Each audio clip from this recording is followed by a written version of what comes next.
നമ്മൾ ഇന്ന് യാക്കോബ് 1-ന്റെ 27-ാമത്തെ വാക്യമാണ് ചിന്തിക്കുന്നത്. യാക്കോബ് 1-ന്റെ 27. ദൈവത്തിന്റെ മുൻപാകെ ശുദ്ധവും നിർമ്മലവുമായുള്ള ഭക്തിയോ അനാഥരെയും വിധവമാരെയും അവരുടെ സങ്കടത്തിൽ ചെന്ന് കാണുന്നതും ലോകത്താലുള്ള കളങ്കം പറ്റാതെ വണ്ണം തന്നെത്താൻ കാത്തുകൊള്ളുന്നതുമാകുന്നു. എന്താണ് യഥാർത്ഥ ഭക്തി എന്ന് യാക്കോബ് പറയുകയാണ്. അതിനർത്ഥം ഈ രണ്ട് കാര്യങ്ങൾ മാത്രമാണ് ഭക്തി എന്നല്ല, അതിൽ അവഗണിച്ച് കളയുന്ന രണ്ട് കാര്യങ്ങൾ എടുത്തു പറയുകയാണ്. മറ്റു പല കാര്യങ്ങളുണ്ട്. വേദപുസ്തകം പഠിക്കുമ്പോൾ ഒരു ഭക്തന്റെ ലക്ഷണങ്ങളെ കുറിച്ച് പല കാര്യങ്ങൾ പറയുന്നുണ്ട്. അതില് രണ്ട് കാര്യങ്ങളിൽ ഒരു കാര്യം എന്ന് പറയുന്നത് ഈ ലോകത്താലുള്ള കളങ്കം, അതായത് പാപം പറ്റാതെ തന്നെത്താൻ സൂക്ഷിക്കുന്നതാണ്. നമ്മള് ദൈവത്തിന്റെ കൃപയെക്കുറിച്ച് ധാരാളമായി കേൾക്കുമ്പോൾ നമുക്കുള്ള ഉത്തരവാദിത്വത്തെക്കുറിച്ച് നമ്മൾ മറന്നു പോകാൻ സാധ്യതയുണ്ട്. ദൈവത്തിന്റെ പരിശുദ്ധാത്മാവ് നമ്മളെ എനേബിൾ ചെയ്യുന്നു, ദൈവത്തിന്റെ വചനം നമുക്ക് വഴികാട്ടി തരുന്നു, ദൈവത്തിന്റെ കൃപ നമ്മളെ ബലപ്പെടുത്തുന്നു. ഇതൊക്കെ തന്നിട്ട് ദൈവം നമ്മളോട് പ്രവർത്തിക്കാനാണ് പറയുന്നത്. ഇപ്പോ ക്ഷമിക്കുക എന്നുള്ള പ്രവൃത്തി ദൈവത്തിന്റെ പരിശുദ്ധാത്മാവ് ചെയ്യത്തില്ല. ആ ക്ഷമയിലേക്ക് നടത്തുന്നതായ കാര്യങ്ങൾ അതൊക്കെ ദൈവത്തിന്റെ വചനവും ദൈവത്തിന്റെ പരിശുദ്ധാത്മാവും ദൈവത്തിന്റെ കൃപയും ചെയ്യും. എന്നാൽ ക്ഷമിക്കുക എന്നുള്ളത് അതെന്റെ ഒരു ചോയ്സ് ആണ്. ഇവിടെ പറയുന്നത് ലോകത്താലുള്ള കളങ്കം പറ്റാതെ വണ്ണം തന്നെത്താൻ സൂക്ഷിക്കുന്നത്. ലോകത്തിന് ഒരു കളങ്കമുണ്ട്, ലോകത്തിന് ഒരു വഴിയുണ്ട്, ലോകത്തിന് ഒരു രീതിയുണ്ട്. നമ്മൾ ആ വഴി പിന്തുടരേണ്ടവരല്ല. എഫേസ്യ ലേഖനത്തിൽ വായിക്കുന്നത് പോലെ ഒരിക്കൽ നാം അങ്ങനെയുള്ള വഴിയിൽ ജീവിച്ചിരുന്നവരാണ്. സംസാരത്തിന്റെ കാര്യത്തിലായിക്കൊള്ളട്ടെ, പണത്തിന്റെ കാര്യത്തിലായിക്കൊള്ളട്ടെ, ധാർമ്മികതയുടെ കാര്യത്തിലായിക്കൊള്ളട്ടെ, അങ്ങനെ എല്ലാ കാര്യങ്ങളിലും ലോകത്തിൻ്റെതായ ഒരു കളങ്കത്തിന്റെ വഴിയിൽ ജീവിച്ചിരുന്നവരാണ്. കർത്താവ് നമ്മെ രക്ഷിച്ചു. ഇനി ആ വഴിയിൽ ജീവിക്കേണ്ടവരല്ല.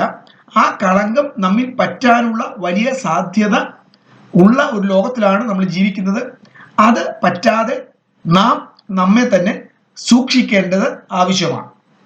അതിൻ്റെ അടുത്ത ഭാഗം കുറച്ച് വിശദമായി പറയാൻ ആഗ്രഹിക്കുന്നു. നമ്മൾ ആദ്യമായിട്ട് കേൾക്കുന്നതുകൊണ്ടല്ല വിശദമായി പറയുന്നത്. കഴിഞ്ഞ ആഴ്ച ഞാൻ പറഞ്ഞതുപോലെ അത് ആവർത്തിച്ച് കേൾക്കേണ്ട ഒരു കാര്യമാണ്. യാക്കോബിന്റെ ലേഖനത്തിൽ അവിടെ പറയുന്നത് അനാഥരെയും വിധവമാരെയും അവരുടെ സങ്കടത്തിൽ ചെന്ന് കാണുക. നമുക്കറിയാം, ഈ ലോകം സുഖ ദുഃഖ സമ്മിശ്രമാണ്. നമ്മുടെ കൂട്ടായ്മ അല്ലെങ്കിൽ നമ്മുടെ സമൂഹം അല്ലെങ്കിൽ നമ്മുടെ രാജ്യത്തിൽ എല്ലാവരും ഒരേപോലെ രോഗികളാകുന്നില്ല. ചിലർ രോഗികളാകുന്നു, കുറച്ചു പേർക്ക് ആരോഗ്യമുണ്ട്. കൊറോണയുടെ സമയത്ത് പോലും നമുക്കറിയാം, കുറെ പേർക്ക് കൊറോണ പിടിച്ച സമയത്തും അനേക ഡോക്ടേഴ്സ്, നേഴ്സസ്, ആരോഗ്യ പ്രവർത്തകര്, സോഷ്യൽ വർക്കേഴ്സ് രോഗം പിടിക്കാത്തവര് ഉണ്ടായിരുന്നു. അവരാണ് പല രീതിയിൽ ശുശ്രൂഷകൾ ചെയ്തത്. അപ്പൊ ഇവിടെ ഒരു പ്രത്യേക വിഭാഗത്തെ കുറിച്ച് പറയുകയാണ്, അനാഥർ, വിധവമാർ. അനാഥരും വിധവമാരും എന്ന് പറയുമ്പോൾ 2000 വർഷങ്ങൾക്ക് മുൻപുള്ള ഒരു പശ്ചാത്തലത്തിൽ നമ്മൾ ചിന്തിക്കണം. അന്ന് അനാഥൻ എന്ന് പറഞ്ഞാൽ നിരാലംബനാണ്. ഇന്ന് ഒരു അനാഥൻ എന്ന് പറഞ്ഞാൽ എന്തെങ്കിലും ഒരു സാധ്യതയുണ്ട്, ഒരു ഓർഫനേജ് ഉണ്ട്, അല്ലെങ്കിൽ എന്തെങ്കിലും ഒരു സാധ്യതയുണ്ട്. അന്ന് അങ്ങനെയില്ല. ആരും ഇല്ലാത്ത, ആരെയും ആശ്രയിക്കാൻ പറ്റാത്ത, ബന്ധങ്ങളില്ലാത്ത ഒരു അനാഥൻ. വിധവ എന്ന് പറയുന്നതും ആ വിധത്തിൽ പെടുകയാണ്. കാരണം ഇന്ന് ഒരു സ്ത്രീക്ക് വളരെയധികം സ്വാതന്ത്ര്യങ്ങൾ അനുവദിക്കപ്പെട്ട ഒരു സമൂഹത്തിലും ലോകത്തിലുമാണ് നമ്മൾ ജീവിക്കുന്നത്. അന്ന് അങ്ങനെയല്ല. ആ ഒരു സ്ത്രീ ഒരു പുരുഷന്റെ തണലിൽ വളരുകയാണ്, അല്ലെങ്കിൽ ആ പുരുഷന്റെ തണലിൽ അവൾ സ്വാതന്ത്ര്യം അനുഭവിക്കുകയാണ്. ആ പുരുഷന്റെ കൂടെ അവൾക്ക് യാത്ര പോകാം. അങ്ങനെ ഉള്ള ഒരു സ്ത്രീയുടെ തണലായ പുരുഷൻ മരിച്ചുപോയി. അപ്പോ അവളും ഈ അനാഥനെ പോലെ ഒരു നിരാലംബയാകുകയാണ്. അങ്ങനെയുള്ളവരെ അവരുടെ ദുഃഖത്തിൽ ചെന്ന് കാണുന്നതാണ് യഥാർത്ഥ ഭക്തി. നമ്മുടെ ജീവിതത്തിൽ നിന്ന് ഒഴിവാക്കാൻ പറ്റാത്ത ഒരു കാര്യം.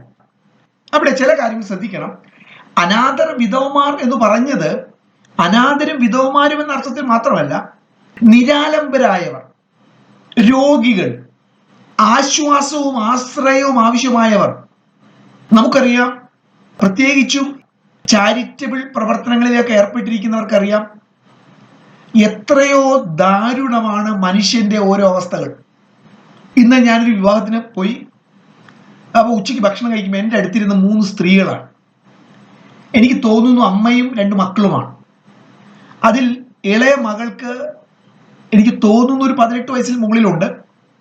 അവൾക്ക് ശരിയായിട്ട് നടക്കാൻ പറ്റത്തില്ല. അവരെൻ്റെ അടുത്താണ് ഇരുന്നത്. എന്നിട്ട് ഈ മൂത്ത സഹോദരി അവൾക്ക് ഭക്ഷണമൊക്കെ വാരി കൊടുത്തു, എല്ലാം ചെയ്തു.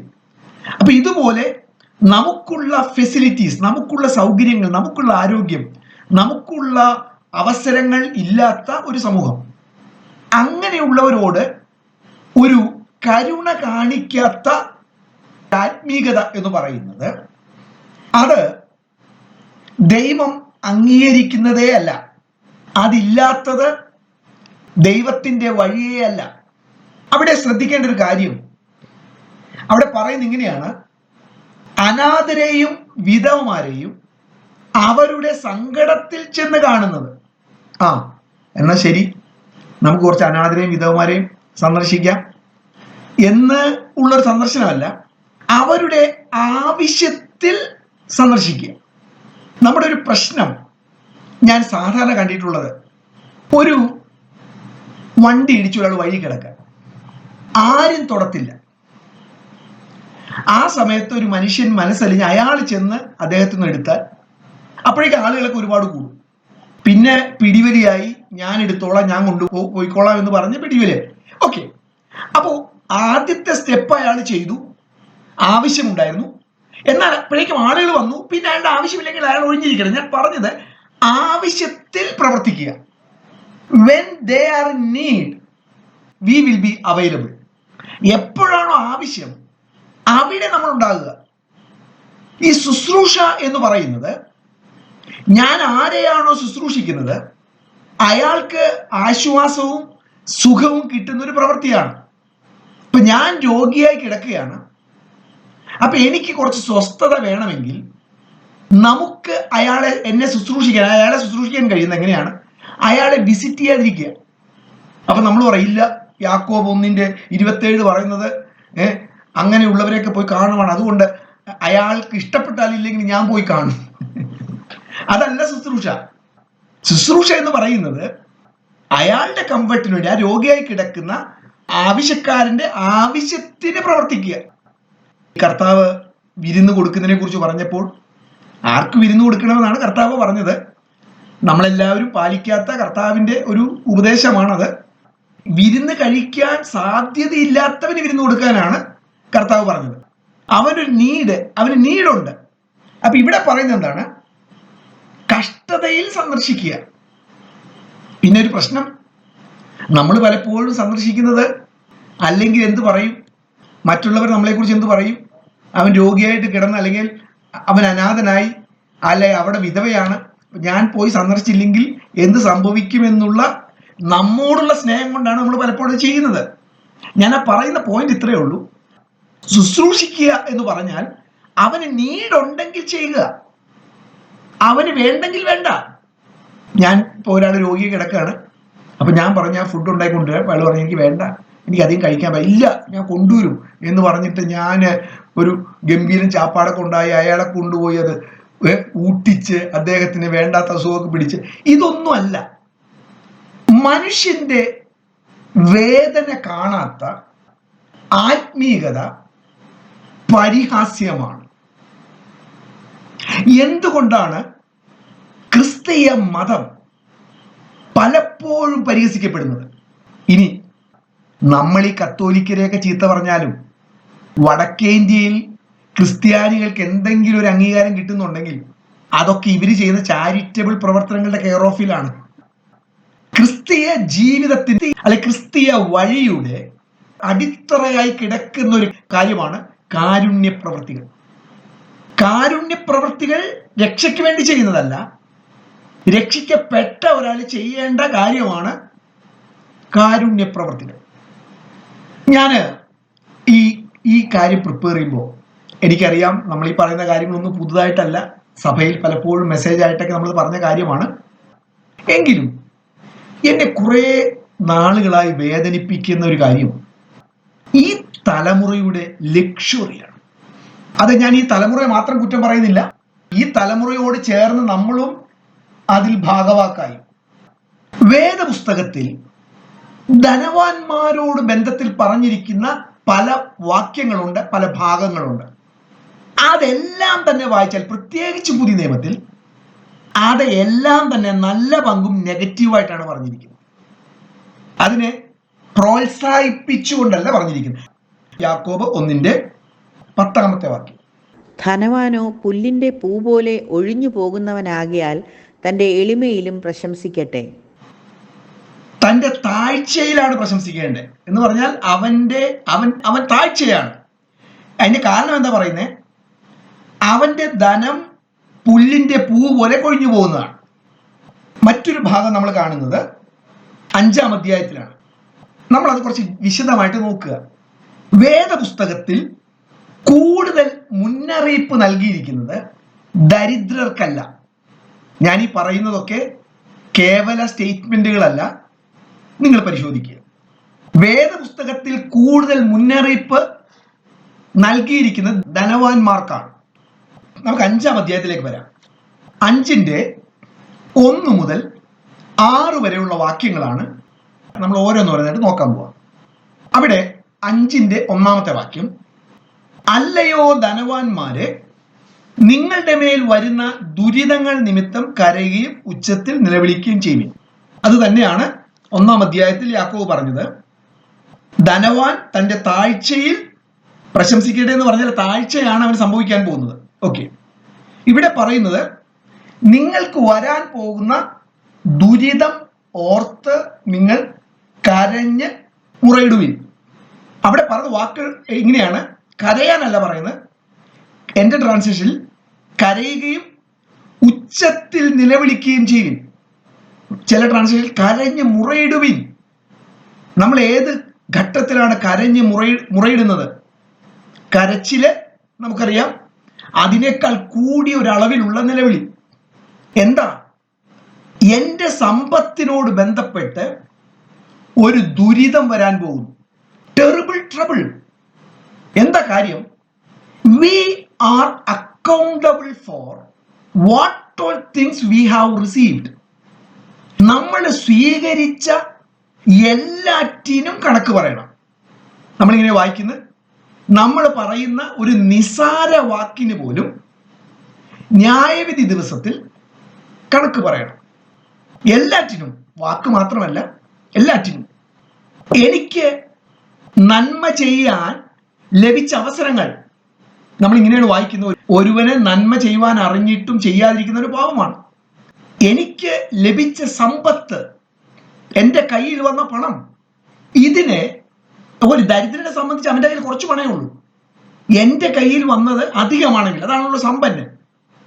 ഞാൻ ഇതിന് ദൈവത്തോട് കണക്ക് പറയണം. ഒരു ദിവസം കണക്ക് പറയുന്ന ദിവസമുണ്ട്. ആ കണക്ക് എങ്ങനെയാണെന്നൊന്നും എനിക്കറിയില്ല. 2 അഭിപ്രായമുണ്ട്.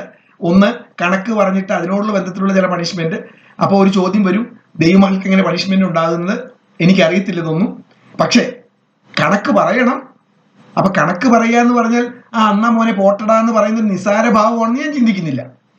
ലൂക്കോസിന്റെ സുവിശേഷം 16-ാം അധ്യായത്തിലേക്ക് വരാം. ലൂക്കോസിന്റെ സുവിശേഷം 16. എല്ലാവർക്കും എടുക്കാം.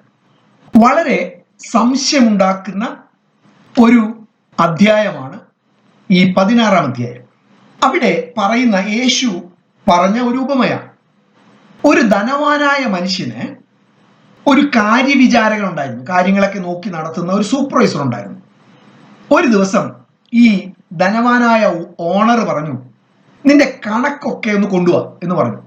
ഇവൻ കണക്കിൽ ചില കള്ളക്കളികളൊക്കെ ചെയ്തിട്ടുണ്ട്. ഇവൻ പേടിച്ചു.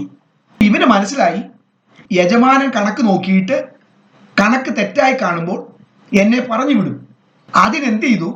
യജമാനനോട് ആരൊക്കെ കടപ്പെട്ടിരിക്കുന്നോ അവരോടൊക്കെ ചെന്ന് പറഞ്ഞു, കടച്ചീട്ട് കൊണ്ടുപോവാ എന്ന് പറഞ്ഞിട്ട് അതിലൊക്കെ തിരുത്തി കൊടുത്തു. അപ്പൊ എന്താണ്?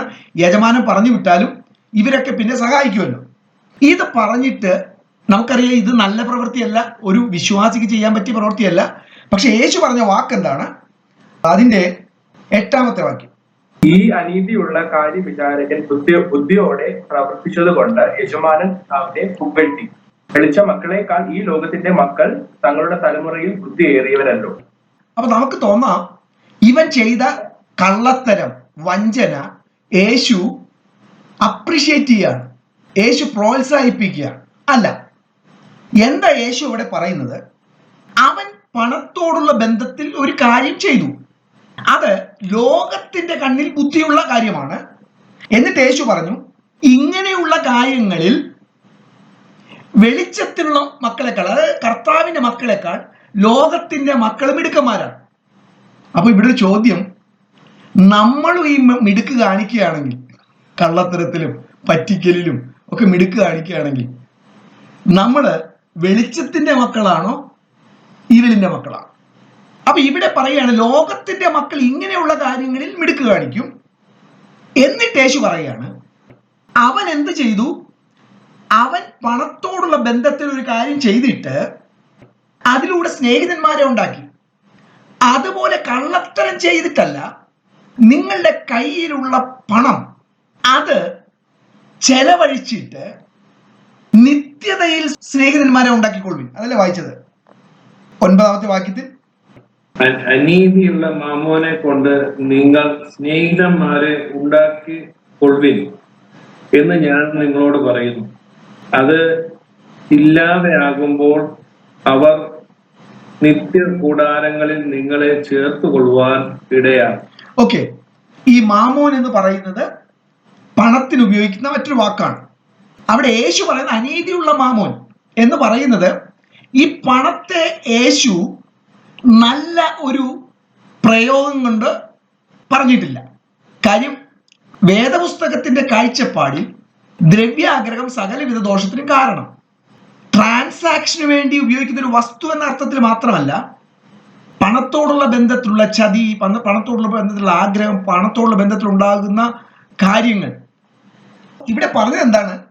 ആ പണം കൊണ്ട് നിങ്ങൾ സ്നേഹിതന്മാരെ ഉണ്ടാക്കുക.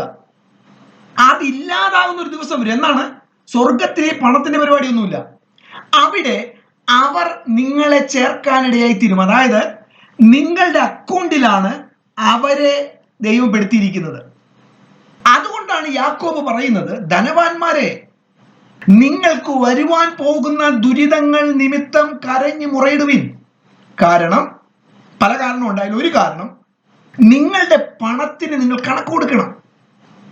എൻ്റെ കയ്യിൽ വന്ന പണത്തിന് ഞാൻ കണക്ക് കൊടുക്കണം. അത് വെളിച്ചത്തിന്റെ ഉറവിടമായ തേജോമയനായ ദൈവത്തിന്റെ മുൻപിൽ ഒരു ദിവസം നമ്മൾ നിൽക്കേണ്ടി വരും. നമ്മുടെ ജീവിതത്തിലുള്ള മൊത്തം കണക്കുകൾ എടുക്കുമ്പോൾ പണത്തിന്റെ കണക്കും നാം ദൈവത്തോട് പറയണം. ഇനി അതിന്റെ 5-ാം അധ്യായത്തിന്റെ 2-ാമത്തെ വാക്യം, എന്തുകൊണ്ട് ദുരിതം വരാൻ പോകുന്നു? നിങ്ങളുടെ ധനം ദ്രവിച്ചു, ഉടുപ്പ് പുഴുവരിച്ചും പോയി. അവിടെ 2 പ്രശ്നങ്ങളാണ്. ഒന്ന് ഇന്റേണൽ ആൻഡ് എക്സ്റ്റേണൽ.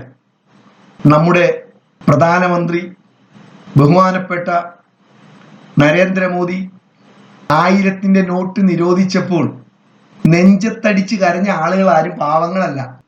അമേരിക്കയിൽ നിന്ന് ഒരാൾ വിളിച്ചു പറഞ്ഞതായിട്ട് ഒരാൾ എന്നോട് പറഞ്ഞു, അയാളുടെ വീട്ടിന്റെ കിടക്കയ്ക്ക് അടിയിൽ കുറെ വെച്ചിട്ടുണ്ട്, എടുത്തോളാൻ. ആ സമയത്ത് പാസ്റ്റർമാർക്ക് കാര്യമായിട്ട് സ്തോത്രകാഴ്ച കിട്ടിയായിരുന്നു 1000-ന്റെ നോട്ട്. വരാൻ പോകുന്ന അതാണ് ഇന്റേണൽ. എനിക്കുണ്ടാകുന്ന നഷ്ടങ്ങൾ എന്തുകൊണ്ട്?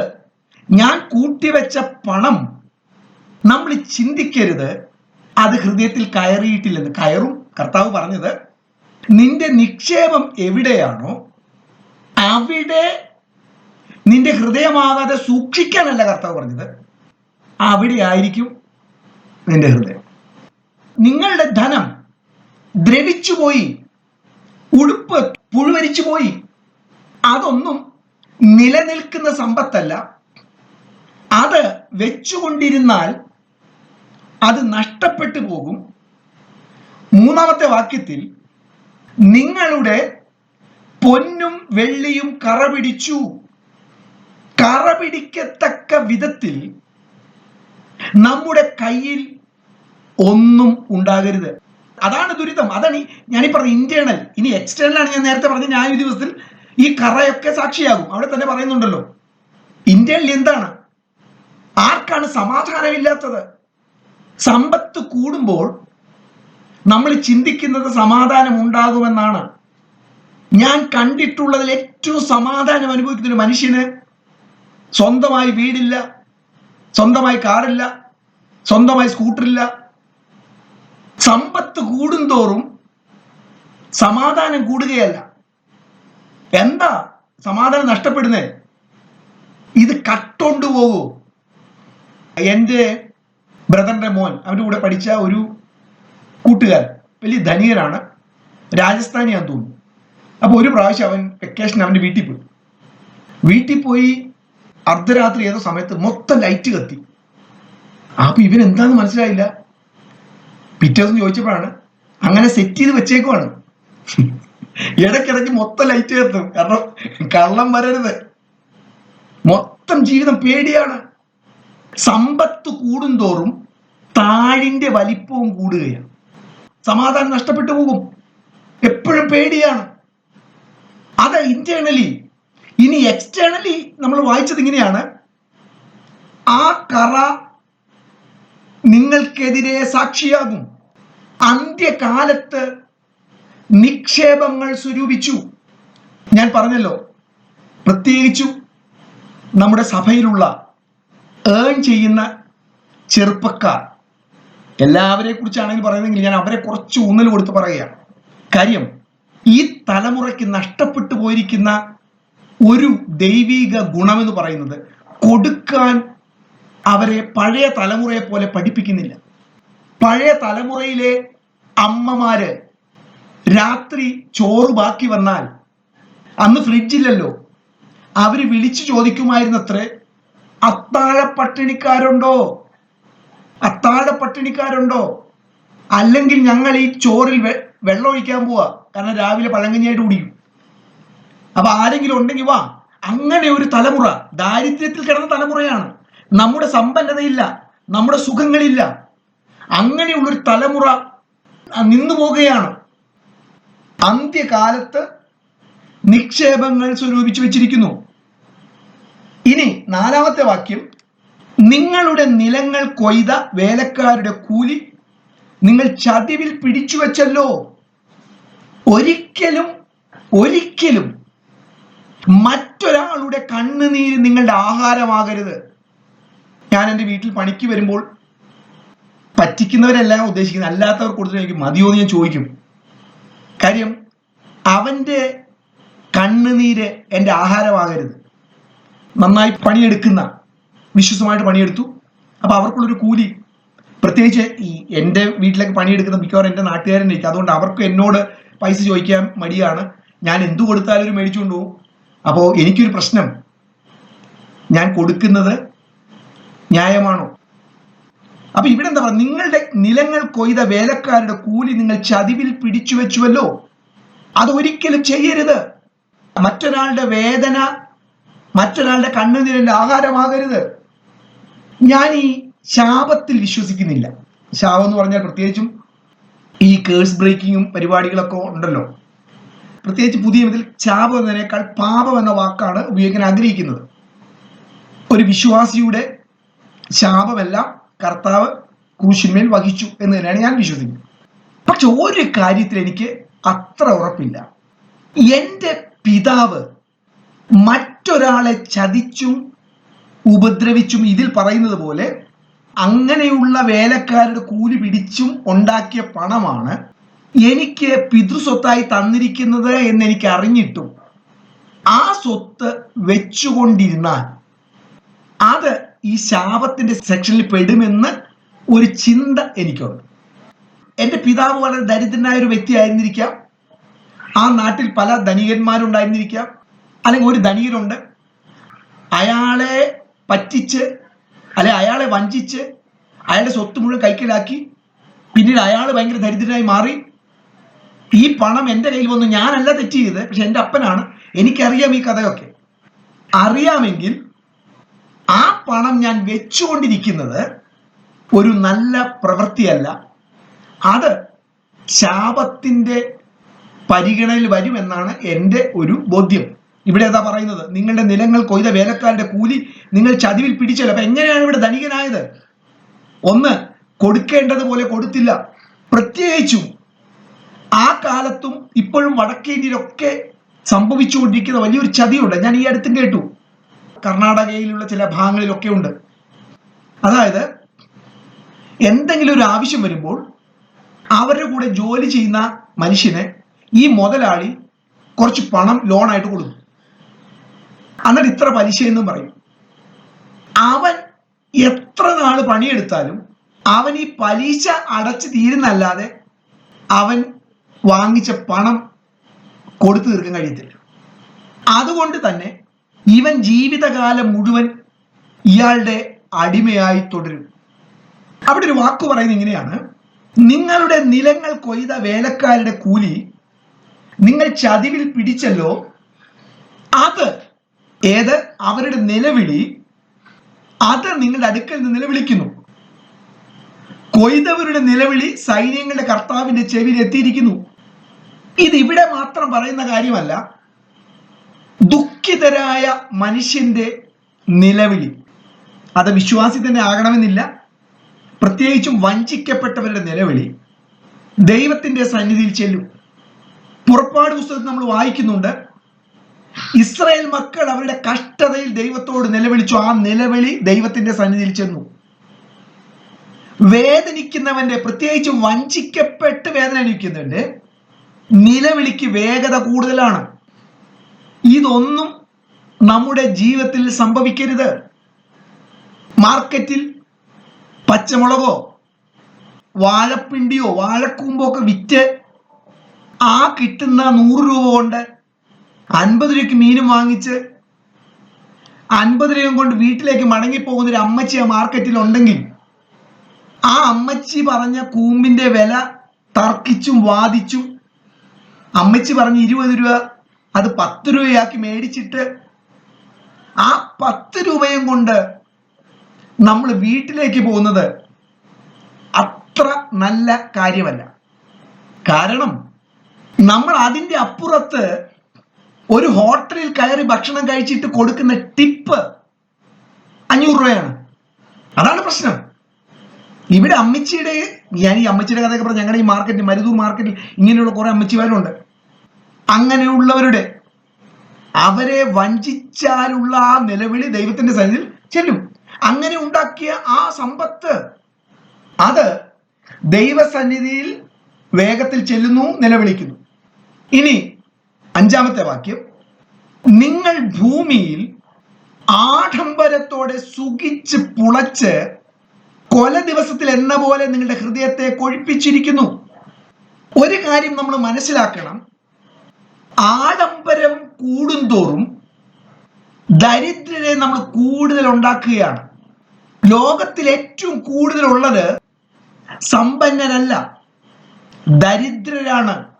ഞാൻ കഴിഞ്ഞ ദിവസം ഒരാളോട് സംസാരിക്കായിരുന്നു. അപ്പൊ അയാള് പറഞ്ഞു, നാലാഞ്ചിറ ഭാഗത്തുള്ള സ്ഥലത്തിന്റെ വില ഇങ്ങനെ പറഞ്ഞപ്പോ ഞാൻ ഓർത്ത്, കർത്താവേ, ഒരു സാധുവായ മനുഷ്യനൊക്കെ ഇപ്പൊ ഒത്തിരി സ്ഥലം വാങ്ങിക്കാൻ എങ്ങനെ സാധിക്കും?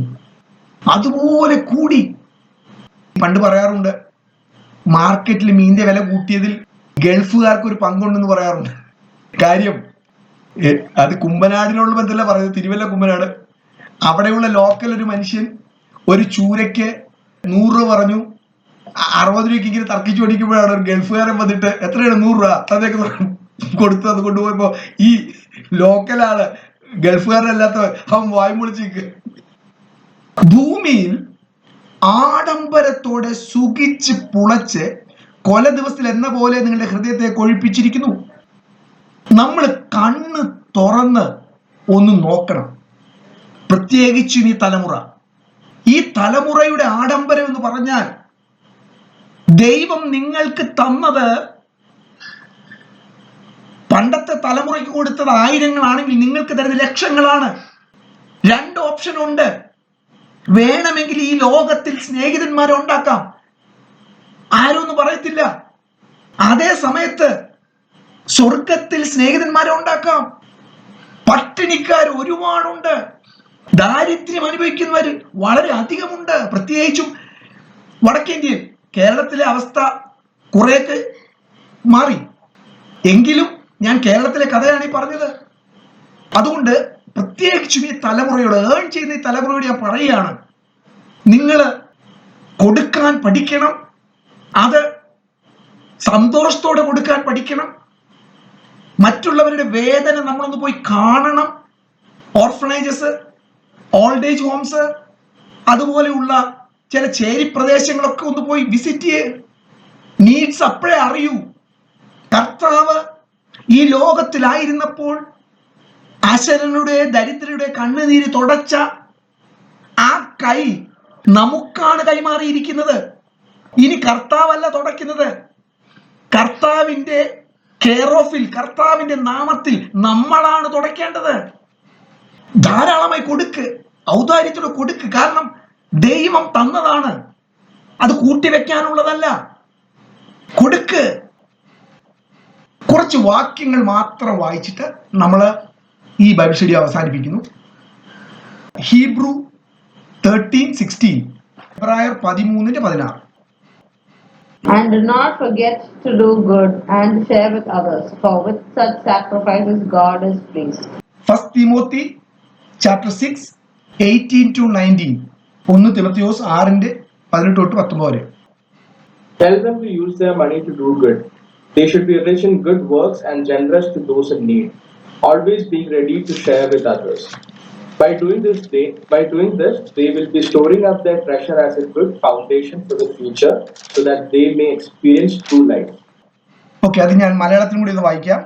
നന്മ ചെയ്യുവാനും സൽപ്രവർത്തികളിൽ സമ്പന്നരായി ദാനശീലരും ഔദാര്യമുള്ളവരുമായി അങ്ങനെ യഥാർത്ഥ ജീവൻ അവകാശമാക്കേണ്ടതിന് അവർ ഭാവിയിലേക്ക് നല്ലൊരു നിക്ഷേപം അടിസ്ഥാനമാക്കിക്കൊള്ളട്ടെ. Hebrew 10:24. And let us consider how we may spur one another on towards love and good deeds.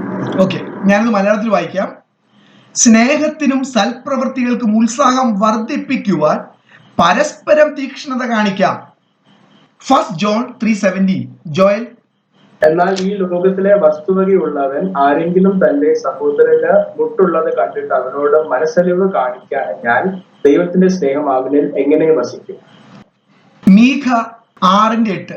ജോയന വായിക്കാമോ? മൈഖ 6:8. He has shown you, O mortal, what is good, and what does the Lord require of you? To act justly and to love mercy and to walk humbly with your God. ഞാൻ മലയാളത്തിൽ വായിക്കാം. മനുഷ്യ, നല്ലത് എന്തെന്ന് അവൻ നിനക്ക് കാണിച്ചു തന്നിരിക്കുന്നു. ന്യായം പ്രവർത്തിക്കാനും ദയാതൽപരനായിരിക്കുവാനും നിന്റെ ദൈവത്തിന്റെ സന്നിധിയിൽ താഴ്മയോടെ നടക്കുവാനും അല്ലാതെ എന്താകുന്നു യഹോവ നിന്നോട് ചോദിക്കുന്നത്? യാക്കോബ് പറയുകയാണ്, എന്താണ് യഥാർത്ഥ ഭക്തി? ഒന്ന്, ഈ ലോകത്താലുള്ള കളങ്കം പറ്റാതെ തന്നെ താൻ സൂക്ഷിക്കുന്നത്. മറ്റൊന്ന്, അനാഥരെയും വിധവമാരെയും ആവശ്യത്തിലിരിക്കുന്നവരെ അവരുടെ സങ്കടത്തിൽ ചെന്ന് കാണുന്നതും ആകുന്നു.